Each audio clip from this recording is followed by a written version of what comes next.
A Fox News alert this morning, Christmas markets across the country ramping up security as we learned the State Department warned ISIS could strike 3 weeks before the Berlin attack.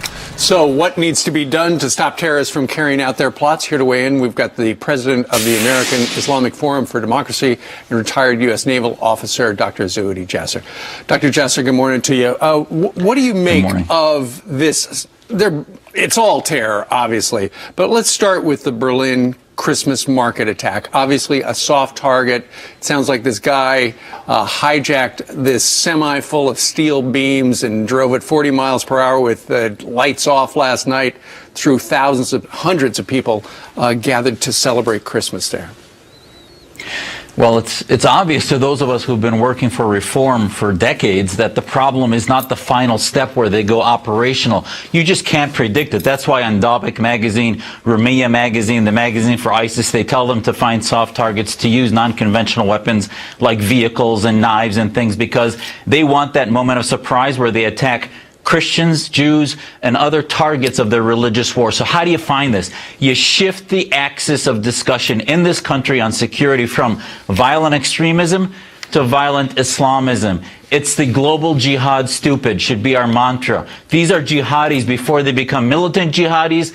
They're non-militant jihadis who believe America's evil, who are against democracy, who believe in the Sharia state, who are misogynistic. They're anti-Christian and anti-Semitic online. And I guarantee you, we are not following those ideas online. So therefore, these guys come out of nowhere once we try to find them to be violent, which is often impossible to predict. Doctor, that terrible attack in Berlin comes as well when there was an assassination in Turkey of the Russian ambassador, an off-duty officer yelling Allahu Akbar, pulls out his pistol, and it's all over the cover of the New York Post. Steve's holding it up right now, as well as covers across the country.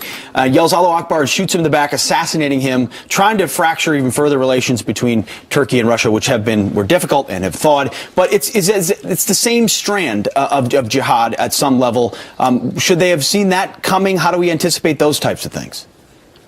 Well, again, who are our friends and who are our allies? If he's from the Islamic Republic of Pakistan, like the killer in Berlin, they're from an Islamic State concept. If they're members of the AKP in Turkey and believe in Islamist state mantra and are against Western ideas, against Russia, against countries that are not Islamist, they're not going to be our friends. I mean, the AKP yesterday tweeted out that this man was a martyr. Remember, the AKP is the party of Erdogan. Yeah. They're very upset that Erdogan was reaching out to Russia and Iran in order to maintain that dictator club in the Middle East. So therefore, it's not just about who our enemies are. The enemies of our enemies are not always our friends. And if they're fighting for freedom in Syria, like our family and others, those are probably our allies. But if they're fighting for jihad, for an Islamic state, for Islamic supremacism across the Middle East, those are our enemies. And we have to be careful not to say, well, Erdogan today is our friend, but he still is the head of an AKP party that is radicalizing his population.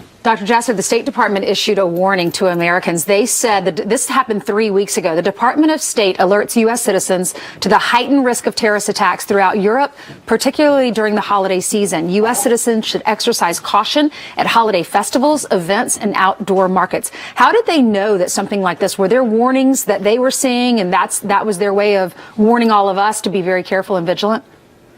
Well, here's the thing. There's two areas to look at. One is specifically this individual. We have to leave it to Homeland Security to monitor his ideas, his websites that he's looking at. If it's ideologically, we should be looking at that public footprint. Publicly, we cannot let these chaotic Islamists win by unraveling our fabric of society and who we are. Israel's been dealing with this for decades, and they haven't changed their public celebrations and other things, but they're vigilant. If they see something, they say something. Yeah. Don't always just be staring at your cell phone. Look around at your surroundings. Make sure that you are aware of the fact that anything can become a weapon in a public place. Well, if they knew about it, why did it time of year. happen? If they knew about it, why did this happen? Because the enemy to them is anyone who's just violent. This guy probably never projected that he was going to do something violent. If the enemy was Islamist, global jihadism, Salafism like San Bernardino or Orlando, those are all Salafi jihadists. I bet you it would have been on their radar and they would have been able to do something about it. The other component to it, Dr. Jasser, is the fact that this guy who shot the ambassador is a cop. I know. You know, he's a guy who was supposed to have a gun. They just didn't realize that as he was standing behind the ambassador, he was going to start yelling Allahu Akbar and then kill the ambassador. I mean, our important people are protected by officers all the time, guys with guns, and you just don't know when somebody like this nitwit's gonna just, you know, go crazy.